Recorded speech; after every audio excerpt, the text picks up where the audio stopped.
So about 3 weeks ago, I tasked folks in city government, specifically Mark Champagne, who's here today, and about whom I'll have more to say in a moment, as well as our emergency management director, Brian Nobriga, to take a look at facilities around the city that could serve as what in effect are overflows for Southcoast Health, for the hospital system. And we quickly hit upon something fortuitous, which is ultimately fortuitous, which was a number of nursing homes around the city that had been recently shuttered. Although the news originally of the shuttering of those facilities was not welcomed, right? We never want to see any business, especially businesses that perform a service as important as nursing homes, to go out of business. But we did have as many as 5 nursing homes in the city that were suddenly available.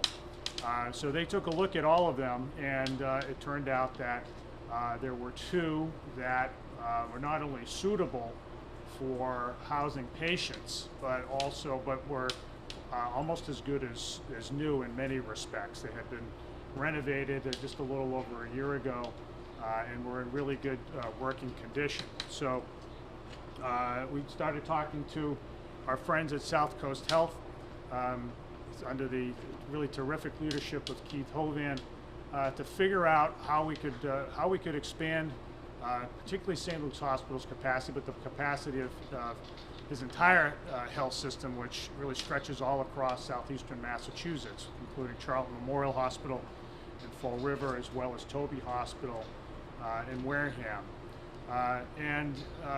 With the great collaboration of Southcoast, with Keith really taking the bull by the horns in a way that was absolutely necessary, we were able to start to figure out how to put these facilities into condition to be ready for a large number of patients. Meanwhile, Mark Champagne's crew, again, whom I can't say enough, really figured out how to open this place back up, and it ran the gamut from reestablishing the heating systems, the plumbing systems, recertifying the elevators, doing a deep sanitation of the entire place, reconstituting the security system, even landscaping.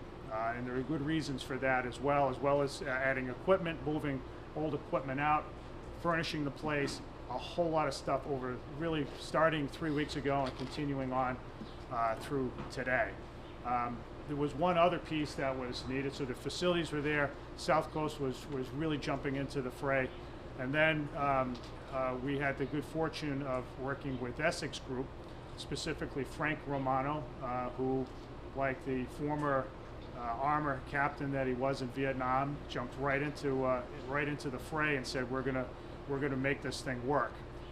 And so Essex Group has stepped up to serve as an operator of these facilities. And so we are at a point now where we can say that we here in southeastern Massachusetts have the ability to expand the capacity, the number of beds available to folks who are COVID positive.